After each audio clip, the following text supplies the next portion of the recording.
Assalamualaikum warahmatullahi wabarakatuh. Bagaimana kabarnya anak-anakku sekalian? Semoga kalian sehat selalu ya. Hari ini kita akan melanjutkan PJJ pada bab 2 mengenai sistem tata nama ganda. Namun terlebih dahulu mari kita review pelajaran pada minggu yang lalu. Pada minggu lalu kalian sudah belajar mengenai klasifikasi makhluk hidup. Apa itu klasifikasi makhluk hidup? Klasifikasi makhluk hidup merupakan suatu cara memilah-milah dan mengelompokkan makhluk hidup menjadi golongan atau unit-unit tertentu. Kemudian kalian juga sudah belajar mengenai tujuan klasifikasi makhluk hidup. Di antaranya, tujuan klasifikasi adalah menyederhanakan objek biologi yang beraneka ragam sehingga mempermudah untuk mengenali, membandingkan, dan mempelajari makhluk hidup. Kemudian tujuan berikutnya adalah mengelompokkan makhluk hidup berdasarkan persamaan dan perbedaan ciri-ciri yang dimiliki. Selanjutnya, klasifikasi juga bertujuan untuk mendeskripsikan ciri-ciri suatu jenis makhluk hidup untuk membedakannya dengan makhluk hidup dari jenis yang lain. Berikutnya, tujuan klasifikasi yaitu mengetahui hubungan kekerabatan antar makhluk hidup dan memberi nama pada makhluk hidup yang belum diketahui. Kemudian, kalian juga telah mengenal dasar-dasar klasifikasi makhluk hidup, yaitu klasifikasi makhluk hidup berdasarkan persamaan dan perbedaan yang dimilikinya. Kemudian, klasifikasi makhluk hidup berdasarkan ciri bentuk tubuh atau morfologi dan alat dalam tubuh atau anatomi. Terakhir, dasar klasifikasi makhluk hidup yaitu adalah manfaat, ukuran tempat hidup, dan cara hidupnya. Minggu lalu, kalian juga sudah mengenal sistem klasifikasi makhluk hidup. Ada 3 sistem klasifikasi makhluk hidup. Yang pertama adalah klasifikasi sistem artifisial atau buatan, kemudian sistem alami, dan terakhir adalah sistem filogenetik.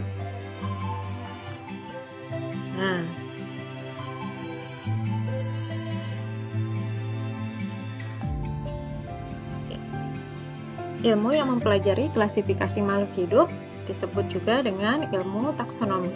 Taksonomi merupakan salah satu cabang ilmu biologi. Orang yang pertama kali meletakkan dasar-dasar taksonomi adalah Carolus Linnaeus. Dia adalah seorang ahli biologi dari Swedia. Dikenal juga sebagai Bapak Taksonomi. Di dalam klasifikasi makhluk hidup, dikenal adanya tingkatan takson atau kelompok, mulai dari kelompok yang paling besar atau masih banyak perbedaannya, ke kelompok paling kecil atau banyak persamaannya. Urutan ini didasarkan atas persamaan ciri yang paling umum. Oke, untuk mengenal lebih lanjut mengenai tingkatan taksonomi, mari kita pelajari bersama.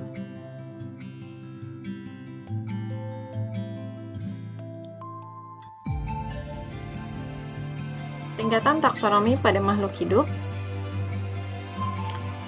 Di sini saya akan bahas hanya pada tumbuhan dan hewan. Tingkatan taksonomi pada tumbuhan dan hewan dimulai dari tingkatan tertinggi, yaitu kingdom atau kerajaan. Nah, kingdom atau kerajaan memiliki jumlah anggota takson terbesar. Sebetulnya di bumi, kingdom itu dibagi tidak hanya kingdom tumbuhan dan hewan saja, tetapi ada juga kingdom jamur atau fungi, kemudian kingdom monera dan kingdom protista.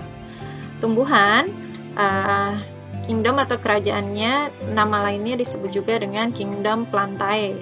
Sedangkan hewan, nama lain kingdomnya disebut kingdom animalia.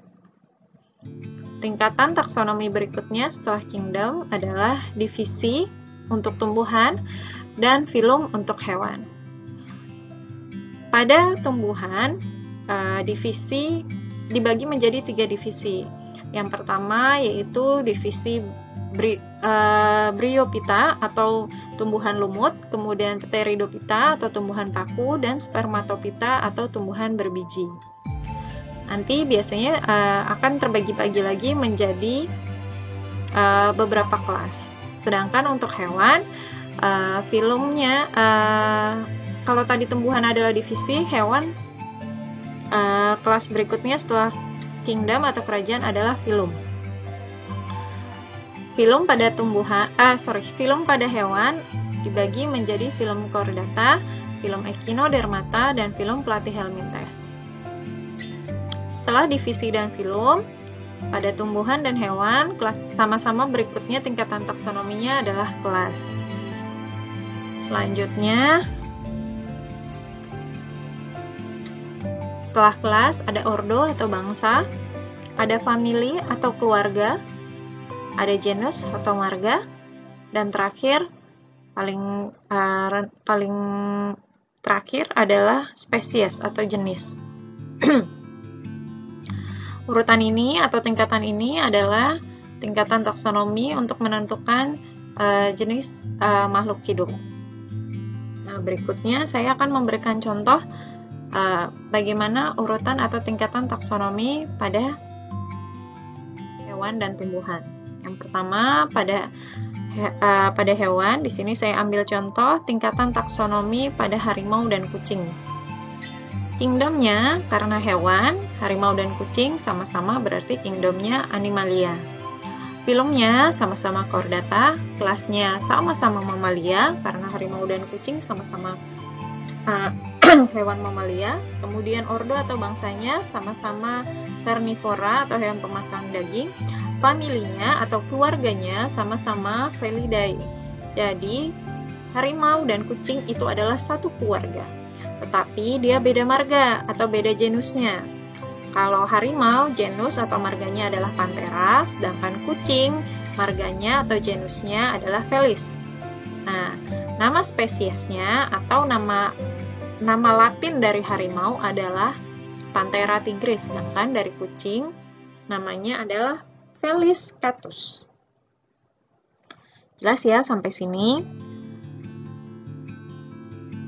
Nah, selanjutnya untuk tumbuhan, kingdomnya disebutnya Plantae. Di sini saya ambil contoh ada jagung, tomat, dan mawar. Jagung, tomat, dan mawar adalah sama-sama kingdom Plantae, termasuk ke dalam kingdom Plantae atau tumbuhan. Kemudian tingkat taksona berikutnya setelah kingdom di tumbuhan adalah divisi. Kalau tadi di hewan setelah kingdom adalah filum, kalau di tumbuhan setelah kingdom adalah divisi. Jagung, tomat, mawar sama-sama termasuk ke dalam golongan tumbuhan berbiji atau spermatopita. Subdivisinya adalah tumbuhan berbiji tertutup atau angiospermae. Nah, kemudian kelasnya jagung adalah tumbuhan berkeping satu atau disebut juga tumbuhan monokotil. Kalau bahasa Latinnya disebut Monocotyledonae. Sedangkan untuk tomat dan mawar sama-sama tumbuhan berkeping dua atau disebut juga dengan dikotil. Untuk ordo, jagung termasuk ke dalam bangsa atau ordo Poales, sedangkan tomat Solanales, sedangkan mawar adalah Rosales.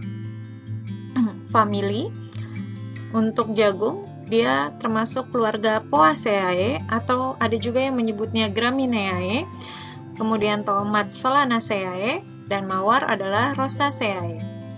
Untuk genus atau marganya, jagung, marganya adalah Zea, tomat Solanum, dan mawar adalah Rosa.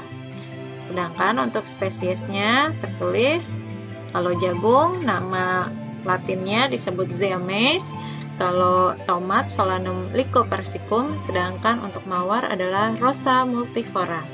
Bagus-bagus ya namanya. Oke, selanjutnya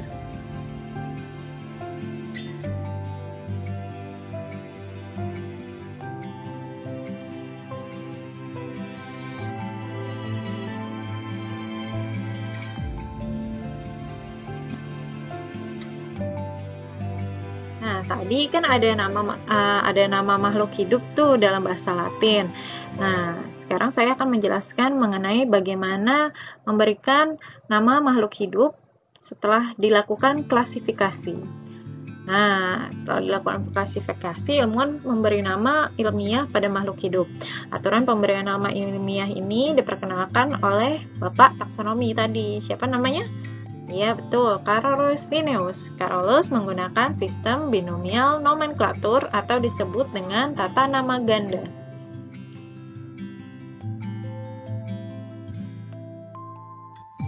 Cara penamaan makhluk hidup. Perhatikan ya.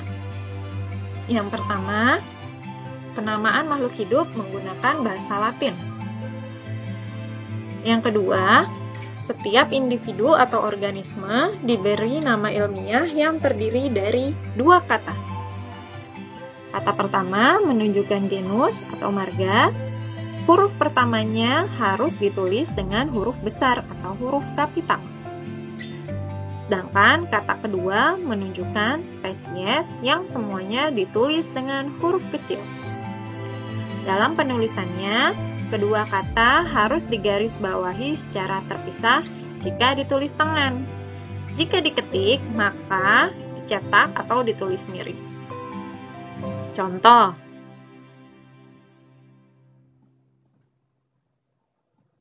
Contohnya, yang pertama adalah padi atau nama latinnya Oryza sativa.